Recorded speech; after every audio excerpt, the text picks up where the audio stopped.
Bienvenidos. En la época de oro del cine mexicano, nuestros grandes ídolos no solo brillaron en pantalla, también vivieron anécdotas inolvidables que marcaron su trayectoria. Hoy te comparto algunas de esas historias. Comencemos. Detrás de una de las películas más queridas del cine mexicano, se esconde una historia que pocos conocen. Fue en el film Ahí está el detalle, filmada en 1940 bajo la dirección de Juan Bustillo Oro, y protagonizada por un entonces joven y poco conocido Mario Moreno, Cantinflas. Bustillo Oro, en su autobiografía Vida cinematográfica, antes de comenzar el rodaje, se contemplaba a Mario Moreno para el papel principal. Así que fueron a buscarlo al Teatro Garibaldi, donde el cómico se presentaba por aquellos días. Sin embargo, el director no estaba convencido. Había visto un par de películas anteriores de Cantinflas, y su opinión no era favorable. Le parecían cintas sin relevancia, y su protagonista no le ofrecía garantías. Cuando lo observó actuar en vivo, Bustillo quedó aún menos impresionado. Le parecía que hablaba demasiado sin decir nada concreto, y aunque reconocía que hacía reír al público, lo consideraba un bufón más entre tantos. Aún así, y quizás por presión de productores, Mario Moreno fue contratado. A partir de ahí, la experiencia del director se volvió una auténtica pesadilla. Juan Bustillo Oro había escrito cuidadosamente los diálogos del guión, pero Cantinflas no los respetaba. En el set, improvisaba libremente, cambiando el tono, el ritmo e incluso el sentido de muchas escenas. Él creía que los diálogos eran inverosímiles o mal construidos, así que prefería inventarlos sobre la marcha. Para un director acostumbrado al control absoluto, esto fue una fuente constante de conflicto. A pesar de las tensiones, la película avanzó y se completó en apenas 3 semanas. Y aunque para Bustillo fue una experiencia exasperante, la historia dio un giro sorprendente. Ahí está el detalle, se estrenó el 11 de septiembre de 1940 y fue un rotundo éxito. El público quedó encantado con la chispa, el ingenio y el ritmo que Cantinflas imprimió a su personaje y que ningún otro actor habría podido replicar. Curiosamente, la escena final fue inspirada en un juicio real, ocurrido en 1925 contra el criminal Álvaro Chapa. Mario Moreno tomó como referencia el peculiar estilo de hablar del acusado para construir su famoso modo de expresión, el llamado cantinfleo. Decir mucho, pero no decir nada en concreto, y aún así ganarse al público. Este papel lo catapultó a la fama, marcando el inicio de una carrera imparable. A día de hoy, Ahí está el detalle, sigue siendo considerada por muchos críticos como la mejor película de Cantinflas, e incluso ocupa el 10º lugar en la lista de las 100 mejores películas del cine mexicano. Corría el año 1948, cuando Pedro Infante encarnó a Pepe el Toro.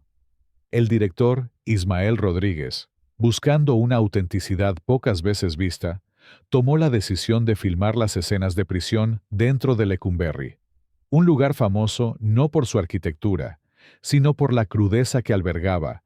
Durante varios días, el lugar más temido se transformó en un set de filmación. Uno de los detalles más humanos y conmovedores de esta historia es que durante los descansos del rodaje, Pedro Infante convivía con los reclusos. Les cantaba, platicaba con ellos, los hacía reír. Para muchos de ellos, eso fue algo inolvidable. Pero no todo fue camaradería. Las escenas filmadas en Lecumberri exigían fuerza emocional. En una de las más recordadas, Pepe el Toro pelea por recuperar la medalla de su madre entre pasillos repletos de presos reales. La tensión, el drama, la crudeza de esas imágenes, todo se sintió auténtico porque, de hecho, lo era. Otro momento brillante de la cinta fue cuando Pedro entona Amorcito Corazón en medio de la prisión. La canción, llena de ternura y esperanza, contrastaba con la dureza del entorno. En ese instante, la magia del cine logró lo imposible. convertir los muros fríos y grises en un telón para el amor y la esperanza. Algunos podrían pensar que era peligroso cantar frente a reclusos, pero Pedro sabía algo que muchos ignoraban. En esa época, cientos de hombres estaban presos por delitos menores o incluso por causas injustas. En más de una ocasión, el actor se ofreció a pagar las multas de quienes no podían salir por falta de dinero. Ese era Pedro Infante, un artista con corazón de pueblo. Hoy, Lecumberri ya no es prisión. Se ha convertido en el Archivo General de la Nación. Pero su pasado sigue vivo, especialmente cuando se recuerda el rodaje de Nosotros los Pobres. En 1977, se vivió un choque entre dos figuras importantes. Margarita López Portillo, hermana del presidente José López Portillo y responsable de la Dirección General de Radio, Televisión y Cinematografía, y la aclamada actriz Marga López, ícono del cine de oro mexicano. Marga López recibía pagos por la retransmisión de sus películas, pero al asumir su cargo, Margarita López Portillo ordenó recortes drásticos a esos pagos, especialmente a quienes consideraba que ya no merecían tanto. El desprecio fue más allá de lo administrativo. Margarita se refería a Marga como a una refugiada que vivía del erario, comentarios que se filtraron y causaron indignación. La humillación pública tocó fondo. Para Marga López, no solo era un golpe a su trayectoria, sino una agresión directa a su dignidad como artista. La tensión estalló durante un acto oficial convocado por la ANDA. Marga, sin invitación y vestida de negro, se presentó de forma inesperada. Irrumpió en el evento, subió al estrado y, sin mediar palabra, abofeteó a Margarita López Portillo frente a todos los presentes. El salón quedó en absoluto silencio. Nadie sabía cómo reaccionar. Pero lo peor vendría después. A los pocos días, Marga fue interceptada por 3 sujetos al salir de una reunión, y esto le dijeron: si quieres vivir, empieza a hacer tus maletas. No era una advertencia cualquiera, era un mensaje directo del poder. Durante semanas, vivió escondida, cambiando su número telefónico, cancelando presentaciones y refugiándose con amigas fuera de la ciudad. Cuando uno de los hombres volvió a visitarla, esta vez con una fotografía de su hijo menor, Marga comprendió que no tenía más opción. Sin comunicados ni despedidas, abandonó el país. Algunos afirman que se refugió en Argentina, otros que se fue a Los Ángeles. Lo cierto es que desapareció del ojo público durante casi 6 años. Mientras tanto, Margarita López Portillo consolidaba su poder, aplicando censura y dirigiendo fondos a sus allegados. Cuando por fin regresó a México, lo hizo en silencio. Nunca volvió a hablar del incidente, ni reclamó una sola regalía más. Su legado quedó intacto en la pantalla, pero su voz fue silenciada por el costo de haber enfrentado al poder. Wolf Rubinskis fue un hombre que enfrentó la vida con los puños, con el alma y con un profundo deseo de sobrevivir. Desde joven, fue un luchador en el sentido más literal y simbólico. Trabajó incansablemente, junto a los actores más famosos y reconocidos de la época. Ya retirado de los reflectores, en los años 80, se reinventó como empresario y abrió un restaurante llamado El Rincón del Gaucho, donde además de servir comida, deleitaba a sus clientes cantando tangos, declamando poemas y realizando actos de magia y telepatía. A inicios de los 90, fue engañado por inversionistas que lo convencieron de vender sus propiedades y su restaurante para invertir en una casa de bolsa. El negocio era fraudulento y lo perdió todo. A partir de entonces, enfrentó serios problemas de salud, especialmente cardíacos, y vivió con lo poco que le quedaba, su casa en Jardines del Pedregal, que incluso llegó a estar en proceso de embargo. Murió el 9 de noviembre de 1999, víctima de un paro cardíaco en el Hospital Santa Elena de la Ciudad de México. Durante la época de oro del cine mexicano, una rivalidad silenciosa pero profunda se gestó entre dos grandes figuras del humor, Mario Moreno Cantinflas y Estanislao Schilinski. a pesar de que formaban parte de la misma familia política, pues Cantinflas estaba casado con Valentina Ivanova y Shilinsky, con su hermana Olga. Sus diferencias personales y profesionales los llevaron a un distanciamiento cargado de tensiones.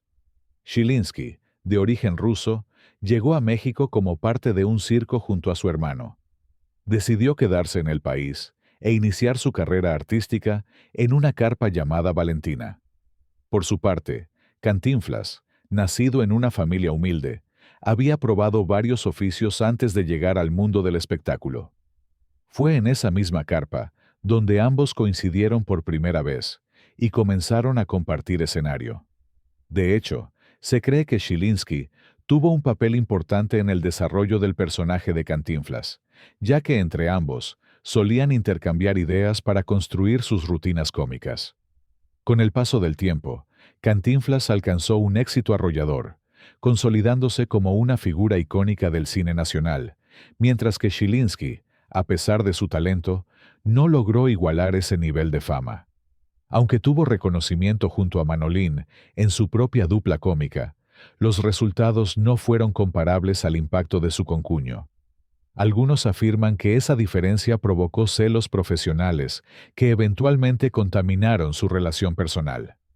El conflicto más recordado entre ellos ocurrió durante una reunión familiar. Según testigos, Shilinsky, visiblemente afectado por la bebida, hizo un comentario que dejó a Cantinflas sin palabras. Le dijo que él tenía algo que jamás podría tener: un hijo biológico.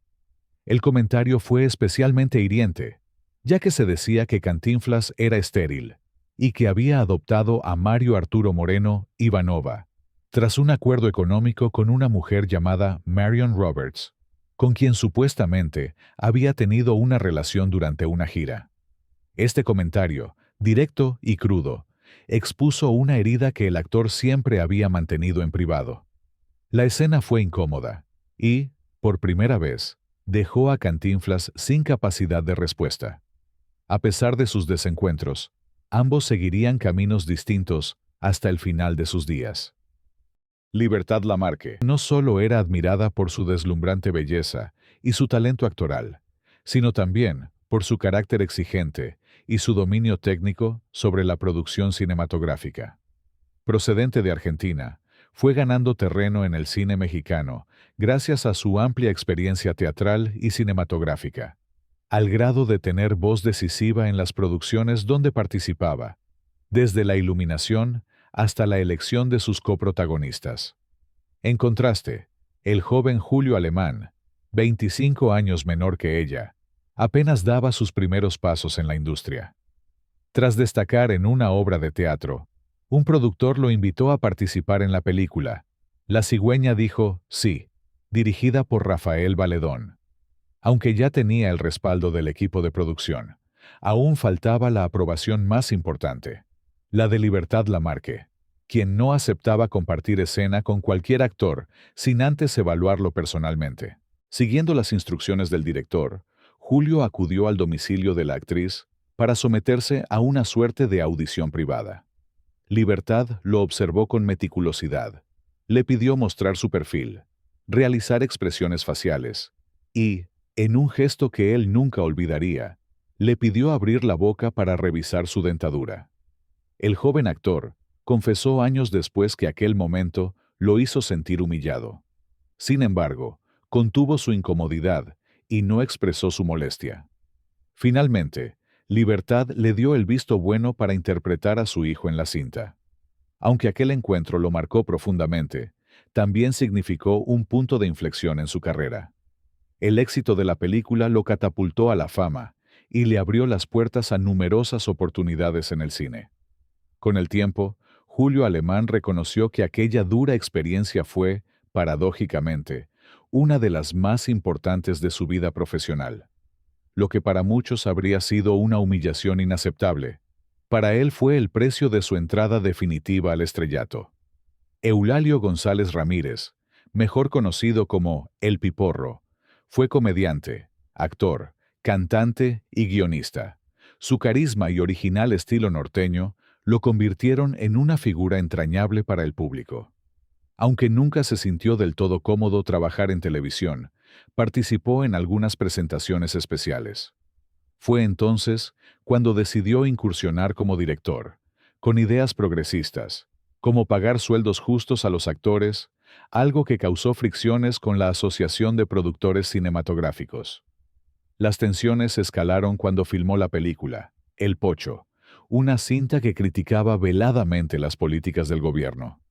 Al enterarse del contenido del guión, y temiendo represalias políticas, los productores trataron de frenar la producción.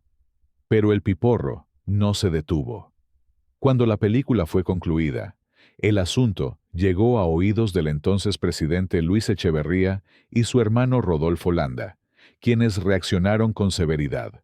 Se dice que Piporro y su familia recibieron advertencias directas, obligándolo a desaparecer de la escena pública durante casi 8 años. Fue hasta 1993 cuando regresó tímidamente a los reflectores, con actuaciones en teatro y televisión.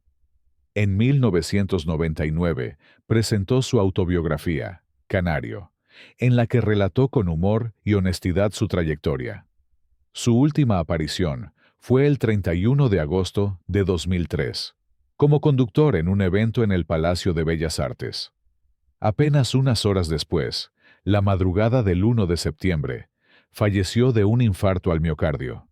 En la historia del querido actor cómico Adalberto Martínez Resortes, hay un capítulo profundamente doloroso que pocos conocen: la trágica muerte de su hija Yolanda, quien incursionó con fuerza en el mundo del rock and roll mexicano en sus primeros años. Yolanda Martínez Constanzo, hija de Adalberto, y su primera esposa, Mercedes Constanzo, nació en 1940 y desde temprana edad mostró una marcada inclinación por la música. Su carisma y talento la llevaron a formar parte del grupo Las Cuatro y T. En 1959, el grupo logró grabar 2 temas que empezaron a sonar en algunos estados del país. La vida de Yolanda tomaría un giro dramático décadas después. El 13 de mayo de 1996, mientras conducía su automóvil por la calle Bolívar, en pleno centro de la Ciudad de México, fue interceptada por un sujeto que intentó asaltarla. No contento con robarle, también quiso despojarla del vehículo, y, al ver que Yolanda dudaba o tardaba en reaccionar, le disparó y huyó de la escena. Gravemente herida, fue trasladada al Hospital General, donde los médicos hicieron todo lo posible por salvarla, pero falleció poco después. La pérdida de Yolanda fue un golpe devastador para Resortes, quien años más tarde, el 4 de abril de 2003, fallecería a los 87 años de edad. David Silva era uno de los actores más queridos y admirados por el público. Su interpretación en Campeón sin Corona lo consagró como el símbolo de la perseverancia y la humildad. Era el boxeador de barrio, el hijo del esfuerzo, el amigo leal, el hombre sufrido con el que todos podían identificarse. Pero detrás de esa imagen de nobleza y sencillez, Silva arrastraba una vida personal mucho más turbulenta. Aunque trataba de mantenerse alejado de escándalos, el más duro vino desde su propio hogar.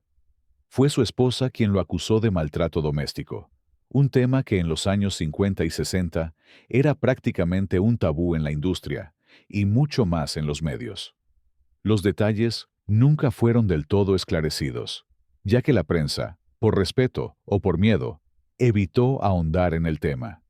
Se decía en voz baja que su temperamento se engrosaba cuando bebía, y que en varias ocasiones se había escuchado gritos provenientes de su casa. La denuncia formal llegó en un momento crítico para su carrera, y aunque no terminó tras las rejas, sí tuvo que comparecer ante las autoridades. Su imagen de hombre bueno comenzó a agrietarse. Los productores comenzaron a dudar. Algunos guiones se le retiraron, y las invitaciones a grandes eventos se volvieron menos frecuentes. Aún así, su talento logró mantenerlo a flote. Continuó trabajando, pero ya no era el mismo. Nunca habló del incidente. Nunca lo confirmó, pero tampoco lo negó. Simplemente siguió adelante, dejando que el tiempo y la memoria selectiva del público hicieran su trabajo. Sin embargo, su historia nos recuerda que incluso los ídolos más queridos pueden ocultar tormentas tras la sonrisa de un personaje entrañable. Domingo Soler, una de las figuras más queridas y respetadas de la época de oro del cine mexicano, nació el 17 de abril de 1901 en Chilpancingo, Guerrero, como Domingo Díaz Pavía. Miembro de la célebre dinastía Soler, se destacó por su versatilidad y profundidad interpretativa en más de 100 películas. Su carrera comenzó en 1933 con La Mujer del Puerto, y entre sus papeles más emblemáticos se encuentran sus interpretaciones de Pancho Villa y del prócer José María Morelos y Pavón, a quienes dio vida con maestría en los años 30 y 40. Con una presencia escénica conmovedora, Domingo supo representar desde el padre protector hasta el sacerdote compasivo, ganándose el corazón del público por su honestidad actoral y carisma natural. Su vida personal, sin embargo, estuvo marcada por una tragedia irreparable que cambió el rumbo de su existencia. La muerte de su hija Nelly a los 11 años, atropellada por un automóvil. Este dolor lo acompañó hasta el final de sus días. La pérdida lo sumió en una profunda depresión que afectó tanto su salud como su carrera. Aunque era uno de los hermanos más jóvenes de la familia Soler, su apariencia envejecida y su carácter retraído lo hacían parecer el mayor. Solía refugiarse por largas temporadas en su casa de Acapulco, alejándose de los escenarios y de los reflectores que antes tanto lo aclamaban. El 13 de junio de 1961, mientras descansaba en su silla favorita, un infarto silencioso terminó con su vida. Sus restos fueron llevados a la Ciudad de México, donde fue sepultado en el lote de actores de la ANDA, en el Panteón Jardín. Domingo Soler dejó una huella imborrable en la historia del cine mexicano. Fue un artista íntegro, un patriarca de la pantalla, y un hombre que supo transformar su dolor en arte, aun cuando la vida le arrebató lo más preciado. Su legado permanece, como una luz discreta pero poderosa, en cada uno de sus personajes inolvidables. Sobre las olas es una de las películas más emblemáticas en la filmografía de Pedro Infante, marcada por varios detalles interesantes. Estrenada el 13 de septiembre de 1950, fue la primera cinta a color de Pedro, y una producción que combinó elementos biográficos y dramáticos sobre la vida del compositor Juventino Rosas, creador del famoso Vals sobre las olas. Aunque no es una biografía precisa, sí aborda aspectos destacados de la vida del músico. Inicialmente, Blanca Estela Pavón había sido considerada como la actriz principal, pero su fallecimiento en septiembre de 1949 truncó esta posibilidad. En su lugar, Beatriz Aguirre asumió el rol estelar. Por otra parte, Ismael Rodríguez quería que Fernando Soler interpretara al mejor amigo de Juventino Rosas, pero Soler rechazó el papel, considerando que, tras ganar un Ariel como mejor actor, ese personaje sería un retroceso en su carrera. La prensa de la época criticó duramente la película, señalando con ironía que Pedro Infante, conocido como Mariachi, interpretaría a un músico clásico que dirigía a los 34 maestros de la Orquesta Sinfónica de México. Sin embargo, Pedro, respaldado por su experiencia musical desde joven, superó las expectativas. En la película, se le ve interpretando diversos instrumentos como el violín, el piano y la tuba, lo que evidenció su versatilidad y preparación. La cinta incluyó escenas memorables filmadas en el castillo de Chapultepec y presentó un homenaje a Juventino Rosas, cuya vida estuvo marcada por el talento y la tragedia, falleciendo a los 26 años en Cuba. A pesar de las críticas iniciales, Sobre las olas se consolidó como un éxito y una de las películas favoritas de Pedro Infante, quien la consideraba una de sus mejores interpretaciones. En diciembre de 1954, Pedro Infante realizó su primera gira internacional, acompañado por el Mariachi Vargas, presentándose en Managua, Nicaragua, del 28 de diciembre al 6 de enero de 1955. Durante su estancia, Pedro fue invitado a una fiesta privada en el yate de Anastasio Tachito Somoza, hijo del presidente de Nicaragua. En el evento, acompañado por el Mariachi Vargas, Pedro ofreció un concierto que encantó al público. Sin embargo, la espera de más de una hora por una lancha para regresar al muelle molestó al cantante, quien finalmente logró que el personal de Somoza resolviera la situación. En otra ocasión, Pedro recibió una invitación del presidente Anastasio Somoza para asistir a una cena en la presidencia. Al considerar que solo se le invitaba a él y no a sus compañeros, decidió rechazarla, argumentando que eran un equipo y debían ser tratados como tal. En lugar de asistir, optó por celebrar con el Mariachi Vargas en el hotel, brindando por el Año Nuevo. A pesar de sentirse incómodo con el comportamiento ostentoso de la élite local, Pedro cumplió con su agenda, destacándose por su humildad y cercanía con el público.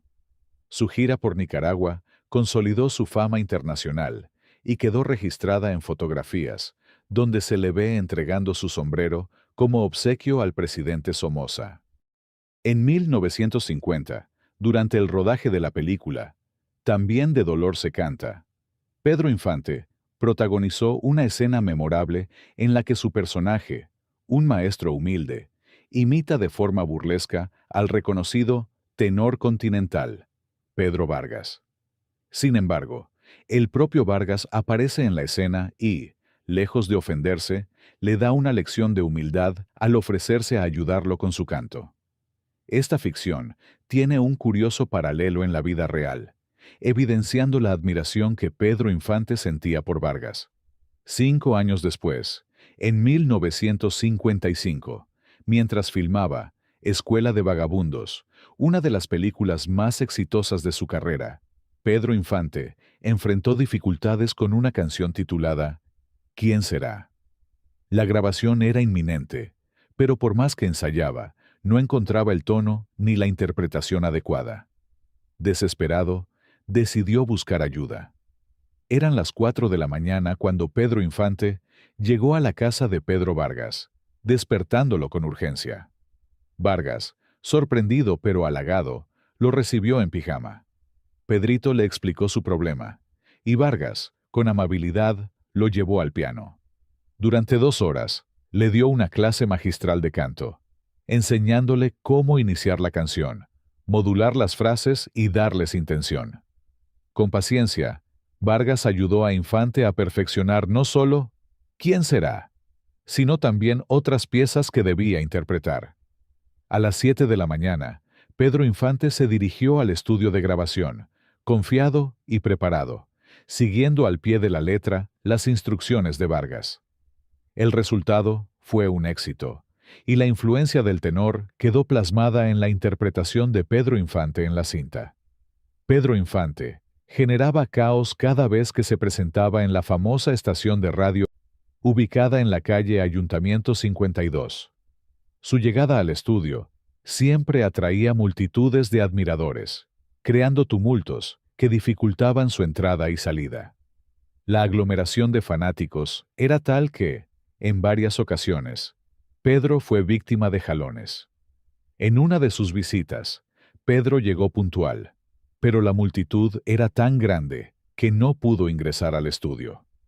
En otra ocasión, decidió correr desde su auto hasta la entrada, pero la multitud lo derribó, y tuvo que ser ayudado por algunos hombres que formaron una valla humana para que pudiera acceder al recinto.